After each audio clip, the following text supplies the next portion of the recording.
అన్న నమస్తే. నమస్తే. అన్న ఏం చేస్తున్నారన్న? మాది హెయిర్ కటింగ్ షాప్. అన్న ఇప్పుడు చూసుకుంటే కూటమి ప్రభుత్వం అధికారంలోకి వచ్చి ఇప్పటికి 10 నెలలు పూర్తవుతుంది. ఈ 10 నెలల పరిపాలన ఎలా ఉంది? బాగుందండి, చాలా బాగుందండి, చాలా బాగా జరుగుతుందండి. అడ్మినిస్ట్రేషన్ బాగుంది, పరిపాలన కూడా చాలా క్రమశిక్షణ. అంటే వాళ్ళు పేపర్ చూసారు లేదు, వాళ్ళ సిబిఎన్ కూడా ఎవరన్నా సొంత కార్యకర్తలైనా సరే తప్పు చేస్తే సహించేది లేదని చెప్పేసి ఇచ్చారు. చాలా క్రమశిక్షణగా జరుగుతుందండి, అడ్మినిస్ట్రేషన్ చాలా బాగుందండి. ప్రస్తుతం చూసుకుంటే కూటమి ప్రభుత్వం 10 నెలల పరిపాలన చూసిన తర్వాత ఈ వైఎస్ఆర్సీపీ పార్టీ వాళ్ళు ప్రధానంగా ఆరోపించే మాట ఏంటంటే దౌర్జన్యాలు అరాచకాలు పెరిగిపోయని చెప్పి మాట్లాడుతూ ఉన్నారు. ఎంతవరకు నిజం అంటారు? లేదండి, అదంతా అబద్ధం.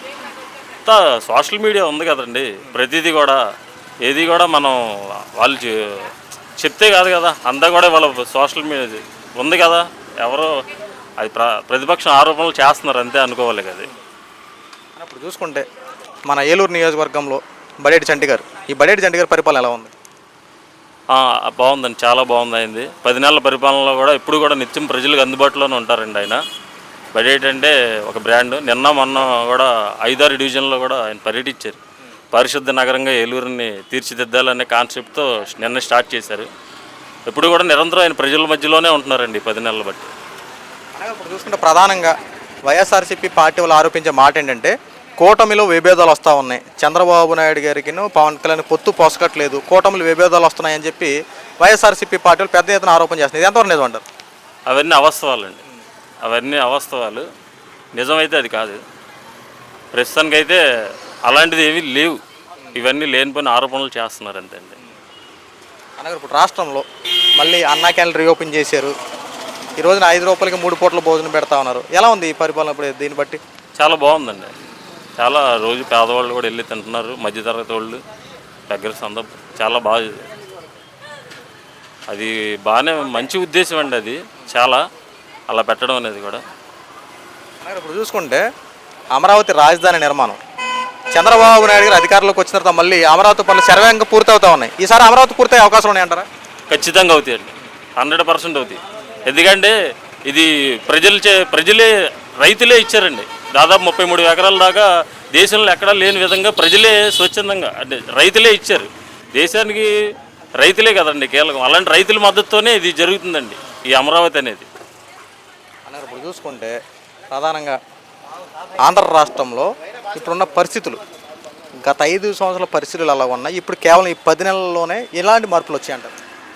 చాలా మార్పులు వచ్చాయండి. అంతకుముందు మీకు తెలుసు కదా మొత్తం.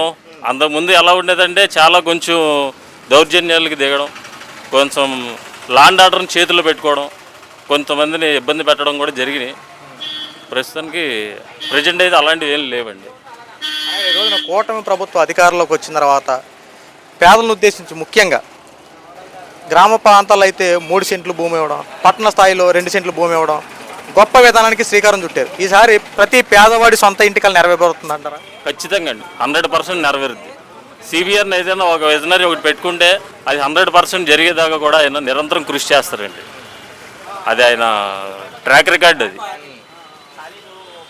ఇప్పుడు ఎలా ఉన్నాయి ఏలూరులో పారిశుద్ధ్య పనులు ఇవన్నీ ఎలా ఉన్నాయంటారు? ఇదండి ఇప్పుడు ఏలూరులో ఉన్నటువంటి డ్రైనేజీలు కానీ ఒక రోడ్డు కాలువలు కానీ అన్ని కరెక్ట్గా అన్ని మొత్తం పారిశుద్ధ్య కార్యక్రమాలు బాగా జరుగుతున్నాయా? నిరంతరం ఎమ్మెల్యే గారు శానిటేషన్ పట్ల ఎప్పుడూ దృష్టి పెడతారండి ఆయన. ఖచ్చితంగా శానిటేషన్ ఎక్కడ కూడా డ్రైనేజ్ సమస్యలు అయితే ప్రెసిడెంట్ ఎక్కడా లేవు ప్రస్తుతానికి అయితే అండి. ప్రధానంగా మీకు కొన్ని విషయాలు 2 అడుగుతాను, ఓపెనింగ్ చెప్పండి. కూటమిలో పవన్ కళ్యాణ్ గారి పరిపాలన ఎలా ఉంది? బాగుంది. ఆయన కూడా చాలా అసలు నిరంతరం ఆయన ఎప్పుడు ప్రజల్లోనే ఉంటున్నారండి. నిన్నగాక మొన్న కూడా ఆయన షెడ్యూల్ ఏదో ఖరారు అయితే అది కూడా క్యాన్సిల్ చేసుకోకుండా వాళ్ళ అబ్బాయికి ఏదో ఇదేంటండి జరిగితే స్కూల్లో ఏదో ఫైర్ యాక్సిడెంట్ జరిగితే అది కూడా పక్కన పెట్టి నిరంతరం ప్రజల్లోనే ఉన్నారు. మనం చూసిందే కదా, ఇది మనం కళ్ళతో చూసిందే కదా. ఆయన షెడ్యూల్ ఏవి కూడా క్యాన్సిల్ చేసుకోవాలి, ఆయన టైం టేబుల్ ఏది కూడా మార్చుకోలేదండి. ఎప్పుడు కూడా ఆయన కమిట్మెంట్కి పక్కాగా అలా చేసుకుంటూ వెళ్తున్నారు. ప్రస్తుతం చూసుకుంటే ఆంధ్ర రాష్ట్రం లా అండ్ ఆర్డర్ ఇష్యూ ఎలా ఉందంటారు? చాలా క్రమశిక్షణగా ఉందండి. అంతకుముందు కొంత సమస్యలు ఎదురైనాయి ప్రజలకి, సామాన్యులకు కూడా ఎదురైనాయి అండి. సామాన్యులను కూడా ఇబ్బంది పెట్టారండి. ఇప్పుడు ఇప్పుడు మీరు సెలూన్ షాప్ అన్నారు కదా, గతంలో జగన్మోహన్ రెడ్డి మీ సెలూన్ షాపులోకి ఏమన్నా ఆదుకునే విధానం ఏమైనా ఉందని కల్పించాడు ఎప్పుడైనా? అంటే లాస్ట్ టైం ఆయన మాకు లాస్ట్ 2-3 ఇయర్స్ నాకు 10,000 వేశారండి. అలాగే తర్వాత నా దగ్గర నుంచి కూడా లేబర్ ట్యాక్స్ అని ఛార్జెస్ అని అవి కూడా తీసుకున్నారు.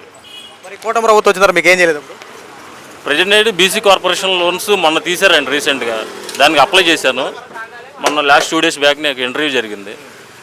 అది ప్రజెంట్ మరి తర్వాత నెక్స్ట్ స్టెప్ ఏంటనేది తెలియదండి, ప్రాసెసింగ్ జరుగుతుంది. సార్ ఎన్నాళ్ళకి మళ్ళీ ఎస్సీ కార్పొరేషన్ లోన్లని బీసీ కార్పొరేషన్ లోన్లని మళ్ళీ ఓపెన్ చేశారు, ఎలా అనిపించింది? చాలా మంచి ఆలోచన చేశారండి. అసలు అది నిరుపేదలకే చెందుతుందండి. SC corporation BC corporation loan అనేది నిరుపేదలకి చెందుతుంది. సంక్షేమ పథకం అన్న పేరుతో ఇదేంటండి, ప్రతి ఒక్కళ్ళు కూడా లాస్ట్ టైం డబ్బు ఉన్న వాళ్ళు కూడా తీసుకున్నారు సంక్షేమ పథకాలు. నిరుపేదల్లోకి కాకుండా అందరికీ సమానంగా చెందింది అది. అందరికి కూడా ప్రతి వాళ్ళకి కూడా డబ్బులు ఇవ్వడం, అందరూ కూడా కార్పొరేట్ స్కూల్లో చదువుకునే వాడికి ఎందుకండి, గవర్నమెంట్ స్కూల్లో చదువుకునే వ్యక్తులకి డబ్బులు ఇవ్వడంలో తప్పులేదు, వాళ్ళు నిరుపేదలు కాబట్టి. వాళ్ళు డబ్బుండి కార్పొరేట్ స్కూల్స్లో జాయిన్ చేసే వాళ్ళకు కూడా ఇదేంటండి జగన్మోహన్ రెడ్డి గారి ప్రభుత్వంలో ఇచ్చారు, అది ఫీజు రియంబర్స్మెంట్. సార్ ఫైనల్గా వైఎస్ఆర్సీపీ పార్టీ వాళ్ళు వ్యతిరేకత వచ్చింది అని చెప్పి మాట్లాడుతున్నారు, ఏమైనా వ్యతిరేకత ఏమైనా వచ్చిందా ప్రభుత్వం పైన? లేదండి, ఇప్పుడే కదా స్టార్ట్ చేసి 10 నెలలు అయిందండి. ప్రభుత్వం అంతా కూడా సెట్ చేసుకోవాలి కదా. ఇవాళ రాష్ట్రం ఏంటంటే చాలా ఆర్థిక సంక్షోభంలో ఉంది, చాలా అప్పులు చేశారు. సంక్షేమ పథకాలు అన్న పేరుతో చాలా ప్రజలకి ఇదేంటంటే చాలా వృధా చేశారు, వృధా ఖర్చు చాలా అయ్యింది. ఇప్పుడు దాన్ని సరిదిద్దే ప్రయత్నంలో ఉన్నారు. ఇంకా సంవత్సరం కూడా అవ్వలేదు కదా అడ్మినిస్ట్రేషన్ స్టార్ట్ చేసి మన ముఖ్యమంత్రి గారు. ఓకే, థ్యాంక్ యూ అన్న. ఓకే.